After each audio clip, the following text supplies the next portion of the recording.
កាដូសម្រាប់អ្នកប្រកួតចាញ់បងណានេះ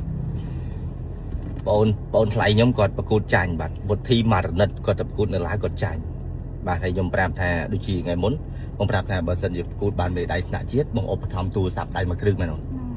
ឥឡូវហ្នឹងគឺគាត់ទៅប្រកួតនៅឡាវចាញ់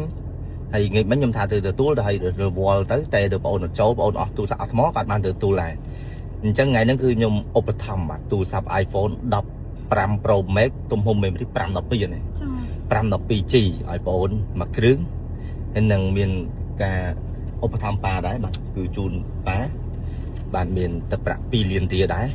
អញ្ចឹងថ្ងៃនេះគឺខ្ញុំទៅ surprise គាត់ចាក់ដែងទៅការឧបត្ថម្ភទោះតែប្រកួតឈ្នះមែនអត់ទៅលះមានការឧបត្ថម្ភមែនអត់មែនទេមែនទេ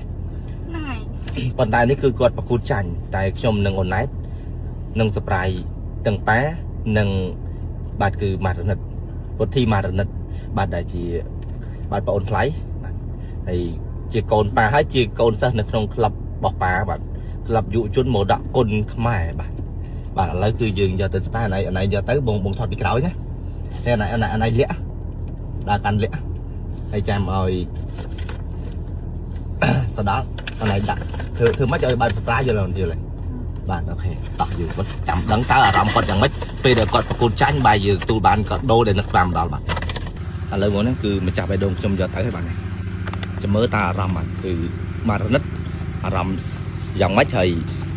បាទប៉ារបស់ខ្ញុំគាត់មានអារម្មណ៍ម៉េចបាទពួកឲ្យចាក់ស្ដែងទៅតួតែឈ្នះបានយើងមានការឧបត្ថម្ភអូខេឥឡូវយើងទៅហើយបាទបាទអត់អីទៅអត់អីលឺក៏អត់អីទេតោះ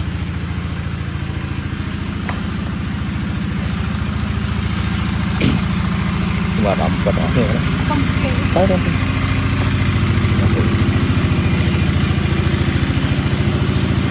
មកនេះ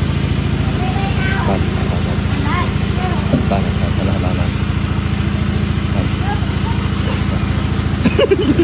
ប៉ាមកđâyចាគឺអានេះមិនចង់ទៅឥ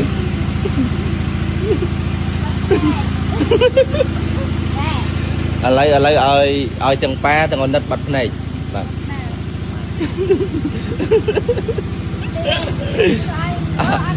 ឥឡូវអូនឲ្យអនិតទាយហ្នឹង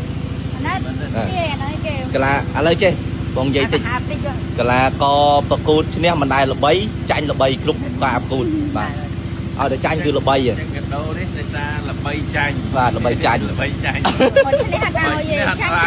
ល់ពេលចាញ់ល្បីដល់ពេលល្បីចាញ់ឥឡូវគឺដាក់ទាយបងដាក់ទាយតើហ៎ទាយទៅអានេះសាក់សម័យថាអ្វីដែលឯងចង់បានហ៎ឡានចង់បានឡានជាមែនហ៎ចង់បានកូនឡានជាមែនអូចង់បាត់អានឹងធំជាងឡានជាឥឡូវបាត់ណែសិនឥឡូវប៉ាអត់ណែណែប៉ាក៏អត់ណែដែរដាក់ដាំដល់ទាំងពីរមកអូខេកាដូនេះកាដូរីគុណបាទអូខេបងបាទតាមមើលអត់លេខមើលអ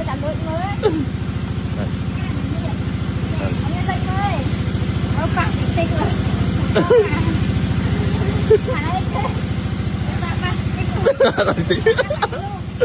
បាទលោក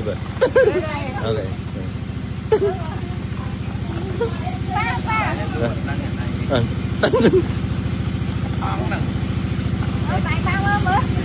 ឥឡូវប៉ាមិនបើកភ្នែកបាន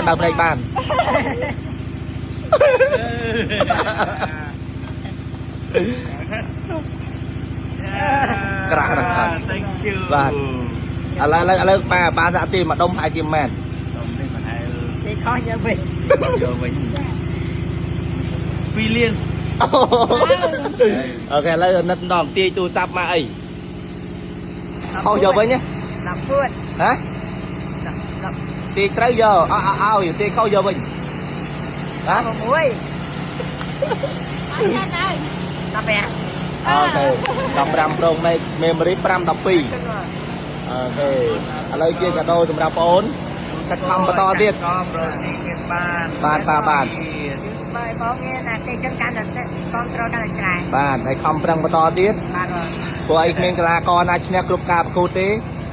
អញ្ចឹងគឺសំបីលំដាប់ពិភពលោកនៅអាចារ្យប ចឹងយើងចាញ់ជាបាត់តជាមេរៀនតែវគ្គក្រោយគឺយើងត្រូវតែតាំងខំបន្តទៀតបាទអរគុណប៉ាបាទបាទ